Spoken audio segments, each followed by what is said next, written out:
बिस्मिल्लाहिर्रहमानिर्रहीम अल्हम्दुलिल्लाहि रब्बिल आलमीन। खुदा की लानत और झूठों पर और मुफ्सदीन पर दरूद बर मोहम्मद वाले मोहम्मद अलैहिस्सलाम। अस्सलामु अलैकुम व रहमतुल्लाहि व बरकातुहू। उम्मीद है कि आप तमाम साहिबान ईमान खैर व आफियत से होंगे। इज़ान गिरामी, ये जो कहा जाता है कि अगर मेरे बाद कोई नबी होता तो फलां होता,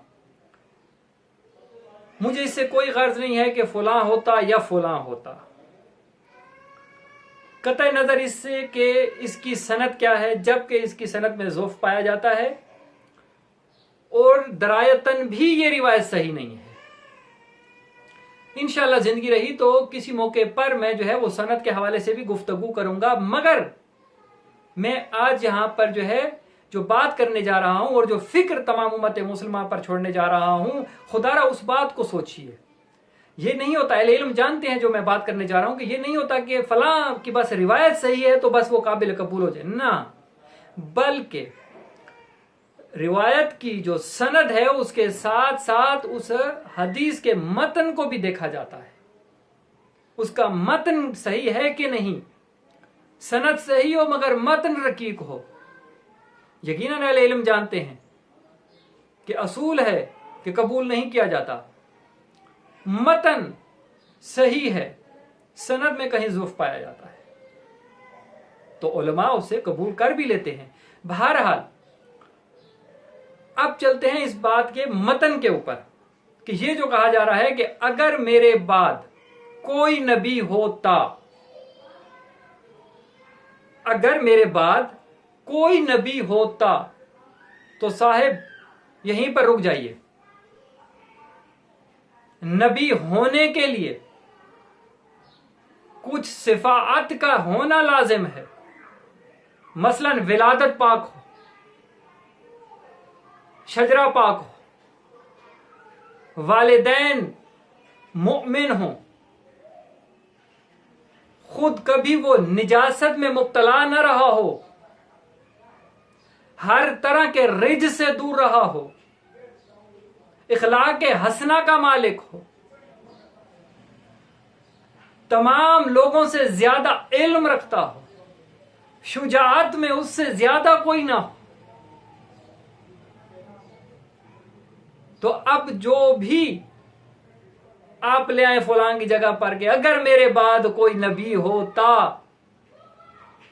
तो हजूर उसकी विलादत को देखिए, उसके हस्ब नस्ब को देखिए, उसके शजरे को देखिए, उसके वालिदैन के ईमान को देखिए, उसके इखलाक हसना को देखिए, उसके इल्म को देखिए, उसकी शुजाअत को देखिए और फिर फैसला कीजिए कि वाकयान इसके अंदर तमाम वो सिफात मौजूद हैं।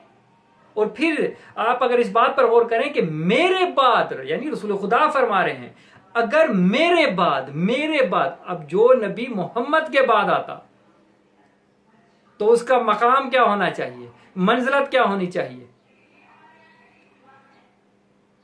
इज़ान गिरामी,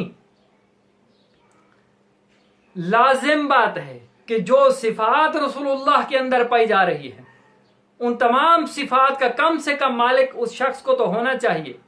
अब जिसकी विलादत मशकूक हो, नसब पाक ना हो, वालिदैन या अजदाद कुफ्र में मरे हों, इल्म ऐसा हो कि मसले फलां फलां से जाकर पूछे जाते हों, इल्म ऐसा हो कि खुद ऐलान कर दिया जाता हो कि फलां औरत भी मुझसे ज्यादा इल्म रखती है, शुजाअत ऐसी हो कि अलम दुश्मन के सामने फेंक कर हर मैदान में फरार होते रहे हों, तो हजूर इखलाक हसना ऐसा हो कि उम्महातुल मोमिनीन क्या उठे कि तू अजड और अखड़ मिजाज का है, तो बस फैसला अब आपने करना है। क्या ऐसा शख्स इस हदीस पर पूरा उतरता है?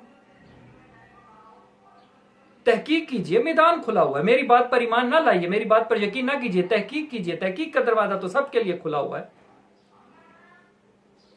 और बिलफर्ज अगर यह बात सही मान भी ली जाए तो फिर मेरा सवाल यह है कि जब नबी इसने होना था। और नबूवत यकीनन इतना तो आप मानते हैं ना कि खिलाफत से बड़ा ओहदा है। तो जब नबी फुला होना था तो फिर खलीफा फुला क्यों हो गए? खलीफा भी तो इन्हीं को होना चाहिए था। और फिर वो मुहावरा तो आपने सुना ही है, मुदाई सुस्त गवाह चुस्त। हमें साबित किया जाए, बताया जाए कि क्या उस रोज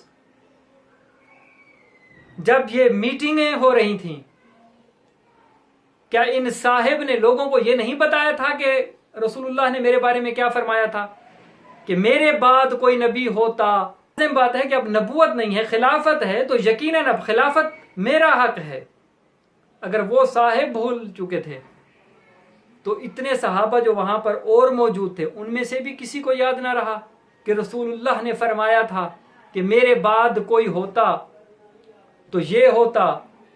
तो कोई एक सहाबी खड़ा होकर कह देता कि साहिब इनको नहीं, इनको होना चाहिए अमीर, इनको नहीं, इनको खलीफा होना चाहिए, इसलिए कि रसूलुल्लाह फरमा गए हैं कि मेरे बाद कोई होता। तो भाई जब रसूलुल्लाह के बाद किसी को कोई मनसब मिलना ही है तो वो तो इनको मिलना चाहिए।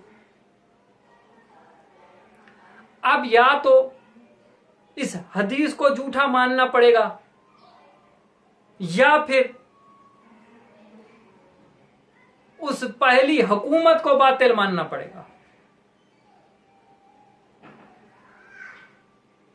अब गाली देने की बजाय कोई इल्मी जवाब हो तो मैदान खुला हुआ है, जरूर पेश कीजिए। जी बिस्मिल्लाह। और इस बंदा हकीर को इजाजत दीजिए। अपना ख्याल रखिएगा। वस्सलामु अलैकुम व रहमतुल्लाहि व बरकातुहू।